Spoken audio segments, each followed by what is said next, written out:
You're taking a look inside Kansas politics. Welcome in. I'm Rebecca Chung. Today we're continuing coverage of the top issues to watch for 2024. We're in the final stretch now, and here with me today to break down the final set of topics is state and local government professor Bill Fiender and political author and professor Michael Smith.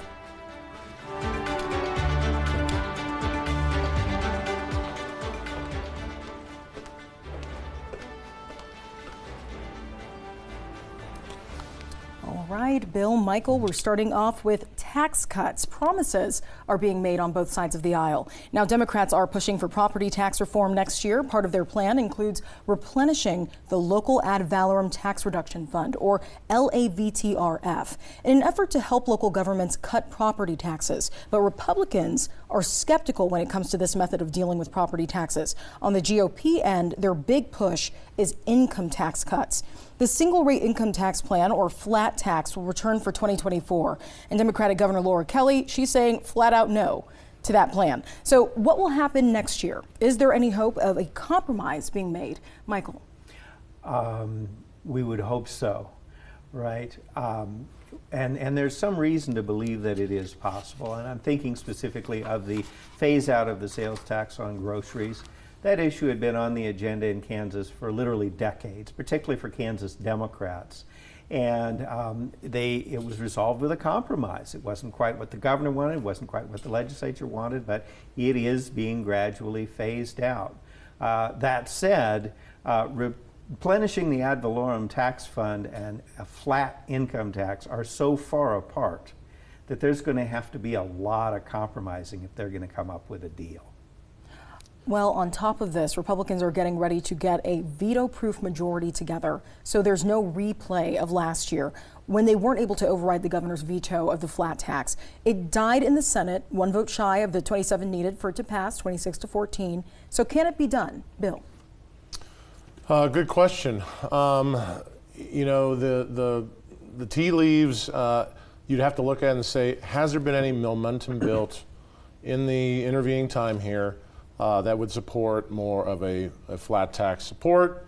I think there is some debate whether that's what Kansas needs. I don't know that the evidence has been presented to say, hey, we have a $3.5 billion surplus here in a couple years. Things are going pretty good. Do we really need to drastically change our tax structure?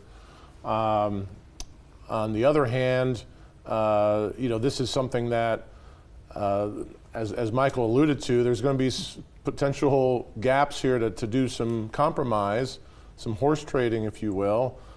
Both sides want, and their constituents are pushing for some property tax relief. Could that be the chip that gets played here to pull? But I do not see the governor certainly ever approving a flat tax. So yes, so having that supermajority override.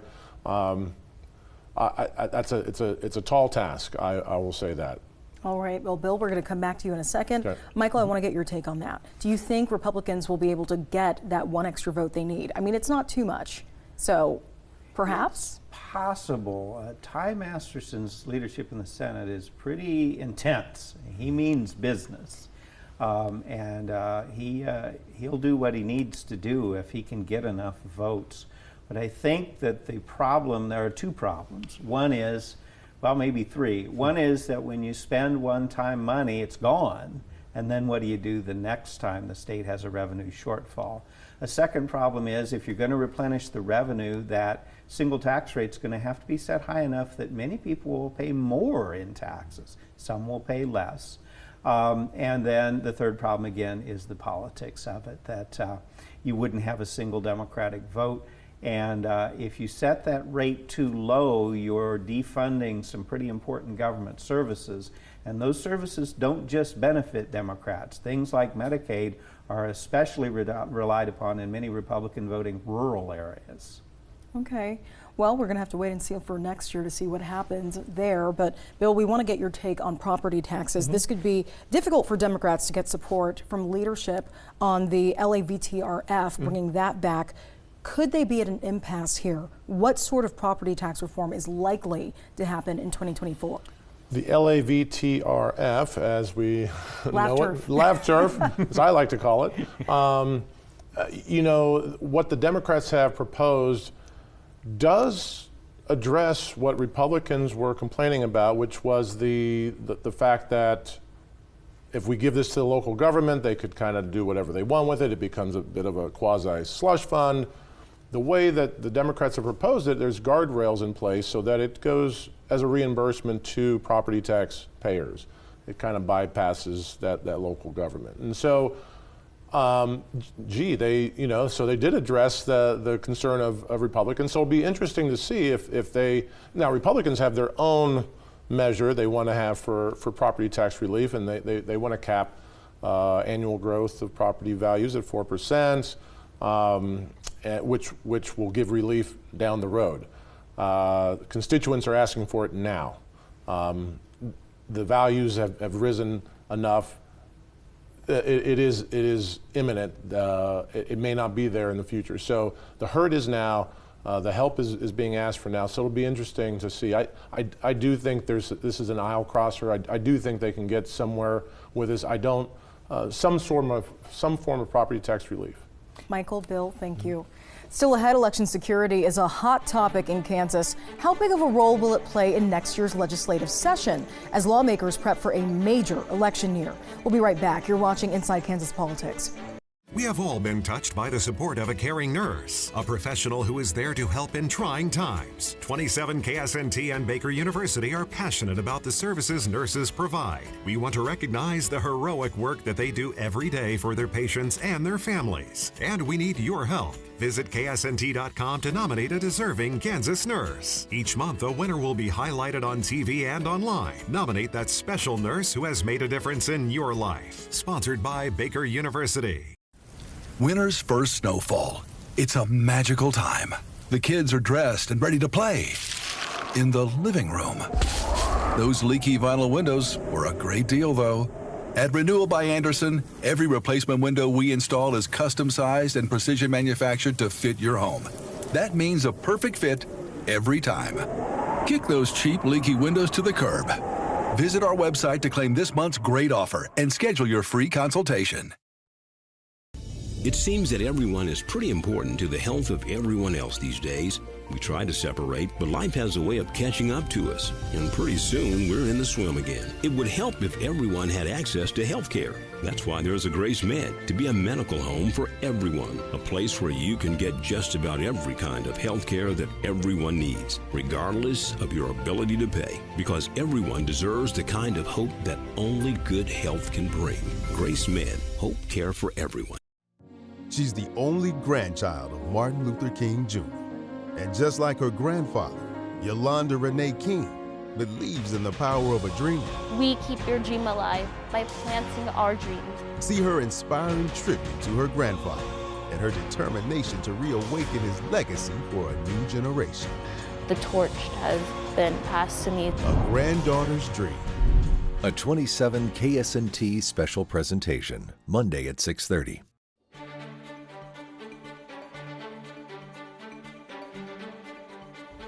Welcome back to Inside Kansas Politics. I'm Rebecca Chung, here with a team of political experts to break down the top issues in Kansas in 2024.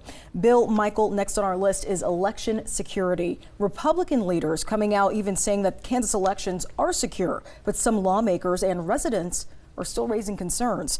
So during an election meeting in the interim here, we saw that ballot drop boxes and the 3-day grace period for an advanced ballot were two big points of discussion. A bill getting rid of the 3-day grace period for advanced ballots was close to making it to the finish line this year, but Republicans failed to override the governor's veto of that bill.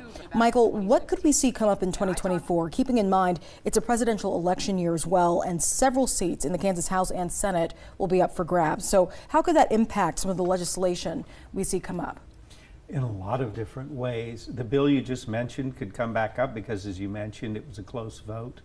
And that's unfortunate in my opinion because it really makes the voter responsible for the post office. If something's postmarked by election day, you'd think it would be counted.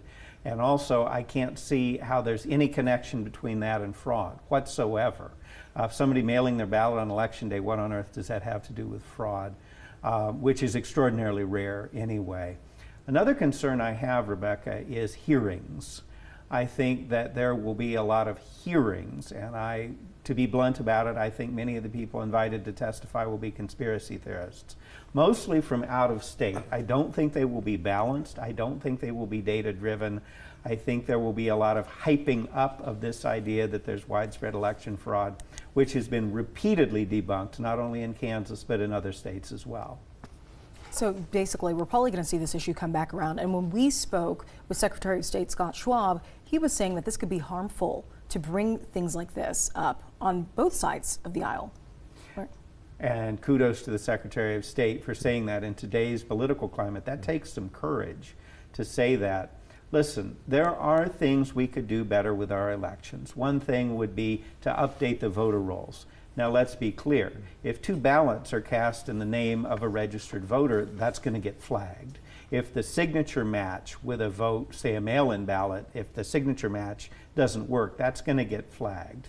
So there's no widespread voter fraud. But when people pass away, they need to be removed from the voter rolls. They obviously aren't going to do it themselves. They've died. We could update that more effectively. When people move, we could look at change of addresses at the post office. There are things that can be done better. And I personally favor a universal paper trail. So I'm not saying our elections are perfect, but I think if highly publicized hearings with conspiracy theorists from out of state hype up this idea of election fraud, it's just going to cause more damage. Bill, what's your take on this? Well, I look at to see what the people are saying on this issue. And again, is this ramping up? Which way is it going? Is there momentum being built since the last session, since it was a close vote? There was a recent poll through Kansas Speaks at Fort Hays State, and they asked people. They asked Kansans, it's a good statewide poll, do you think Kansans should abolish the drop-in boxes as well as the mail-in voting? And it came out about 30% agreed or strongly agreed that is something that Kansas should do. And so again, I'm not, and you've got the Secretary of State, as you mentioned, pushing back against those restrictions. So I don't see where the momentum is to again get that over the goal line, at least in the eye of the public, in the eye of elected officials at the top of the Secretary of State. Right, pushing back against the messaging that elections aren't secure, because he says they are. Right. But there are still people that are questioning that. We'll have to see what happens next year when it comes to these conversations. Bill, Michael, thank you. After the break, we're taking a look at upcoming school choice debates in Kansas. It's our next top issue to watch for 2024. We'll be right back. You're watching Inside Kansas Politics. I've been lying right here for months. There must be people enjoying live symphonic music somewhere. Thrilling concerts beyond my front door. I'm getting off this couch right now. No, you won't. Who's there? Down here, I'm your real friend, the couch. You can't leave me. You'll never escape. Avoid the dreaded fear of missing out with the Topeka Symphony. Don't miss Rivers, January 20th at White Concert Hall. No more FOMO! Cloud County is your home away from home. Through hands-on learning, small class sizes, and affordable tuition, you can develop your unique talents with support from our caring faculty and staff. Join our family and be Cloud proud. Hi, we're Rick and Penny Cluse with God's Storehouse. This past year, with your continued support, over 1,300 individuals were able to shop for clothing at no charge. We helped furnish over 200 homes and made gently used items available at an affordable cost to all. So we want to thank you. Because of your generosity, we employ over 70 with livable wages and benefits. We also offer free pickup services for your gently used furniture and larger items. We're excited as we look forward to future plans of expansion and serving our community. I love this job. You got pretty personal and very vulnerable. I just wanted to be honest. Hey! Here's the map. Oh, this feels so good. My show is fun. We have puppies. Weekdays at 3 on 27 KSNT. Monday on Fox. This means so much. Thank you so much. Anthony Anderson hosts the Emmys with cast reunions and more surprises. Hosting was the only way I could hold one of these. The 75th Emmys this Monday, live on Fox. Welcome back to Inside Kansas Politics. I'm Rebecca Chung. The next issue to keep an eye on in 2024 is school choice. Now, Bill, Michael, some Democrats and public education advocates don't call it school choice at all. They call these vouchers. So arguing that it funnels public money to private schools. But some Republicans say it's about choosing what's best for your child's education. Still, it's going to be hard to get all Republicans to side with this issue. It failed to pass with a veto-proof majority this year. So could we see a renewed push for 2024? What could that look like? Michael? First of all, yes, could and probably will see a renewed push. In terms of what it will look like, it could lead to a compromise. Of course, if something seems too good to be true, it probably is. I'm thinking specifically of tax credits. And private school tuition tax credits are very tricky because lower income people don't make enough money to pay that much in taxes. Unless you make them refundable, they're not all that helpful. Public school advocates are not just the people in Johnson County. Okay, they are big time public school advocates for sure. But those rural public schools, even with the Kansas school-based funding formula, they struggle. And right now, schools all over the state, except maybe in a few districts in Johnson County, are having a terrible time recruiting teachers. Anything that takes money or stability away from them, and many of those are in districts represented by Republicans, there's going to be pushback. Okay, and Bill, what about you? What's next for school choice next year? How could, or this year, how could this impact the upcoming election? Well, again, I try to look at some of the tea leaves of how this is from the time of last session to today, where there's momentum, if there is some. Remember, this is a high priority Republican agenda item that barely passed out of a Republican House.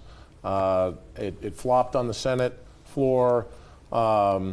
What has happened since then? The expected wave of conservative school board members didn't materialize quite like we were thinking, and that's a big school choice block of voters and advocates there. And so, if anything, you have a strong and Michael hit the nail on the head. We have a very strong lobby in teachers, and teachers are the great equalizer here in terms of.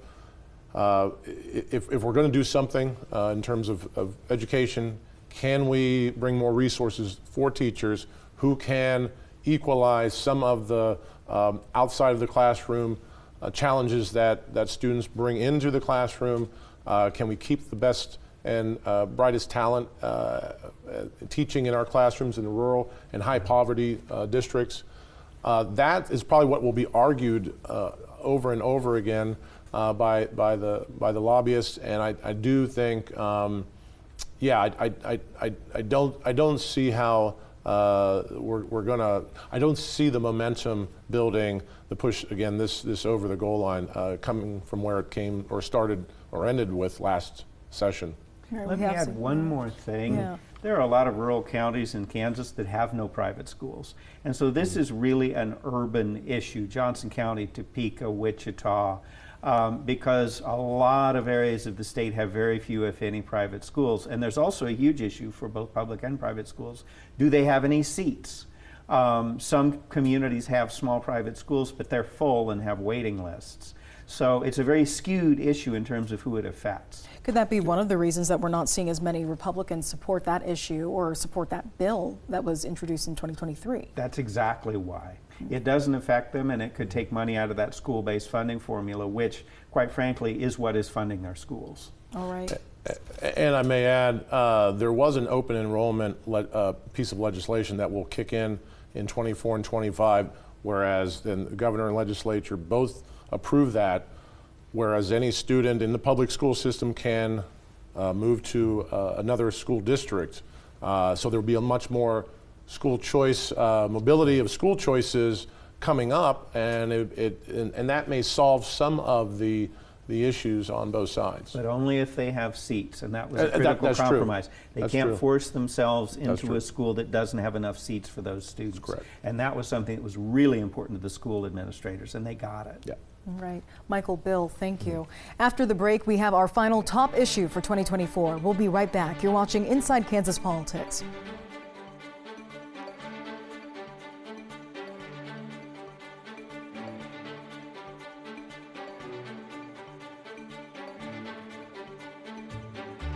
K-State, KU, all sports. Join us every Sunday night right after 27 News at 10. As we bring you another exciting week of K-Nation. Sponsored by 988 Suicide and Crisis Lifeline. The Central Topeka Weather Cam, sponsored by Eaton Roofing and Exteriors.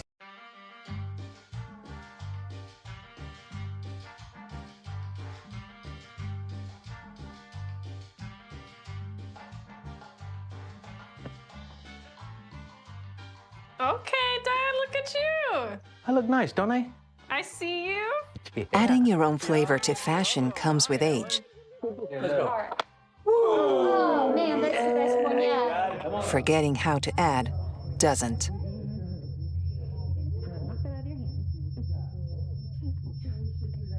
Finding it difficult to work with numbers may be a sign of Alzheimer's. Dad, are you okay? An early diagnosis can help improve the quality of life for your loved one. All right. High school. Hey, Dad. Do you want to talk about what happened earlier? Learn the warning signs of Alzheimer's. Some things come with age. Some others don't. I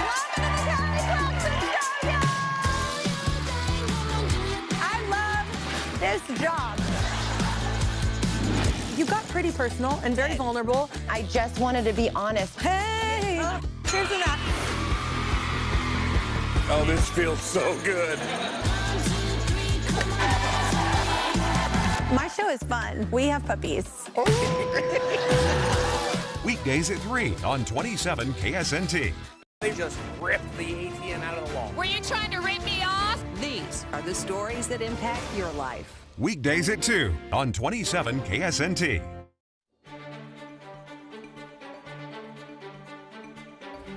Welcome back to Inside Kansas Politics. I'm Rebecca Chung. We're back with the final issue to watch for 2024 legislative session. It's last but not least on our final list for this year. The issue is water shortages in Kansas. Now, Michael, there's a lot to talk about here. The Ogallala Aquifer, one of the main sources of water in western Kansas, running low, prompted lawmakers to take action, providing millions in water funding. But is it enough? What will need to be done next year? It's not enough, although kudos to those legislators for doing it. The alarm bells have been sounding about the Ogallala, which is also known as the High Plains Aquifer, for decades, and climate change has made it worse. And they are coming up with better monitoring now. The issue of what you do if people aren't in compliance is still very real. It's a very libertarian culture in Kansas. People don't like to tell them what to do, but if some people are taking more than their fair share of water, it's a huge issue. But unfortunately, where we are right now with the climate, it's not just western Kansas.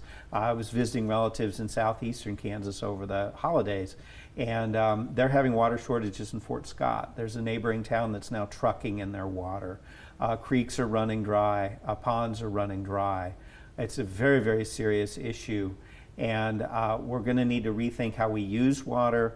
And of course, the vast majority of the water is used for farms and farmers.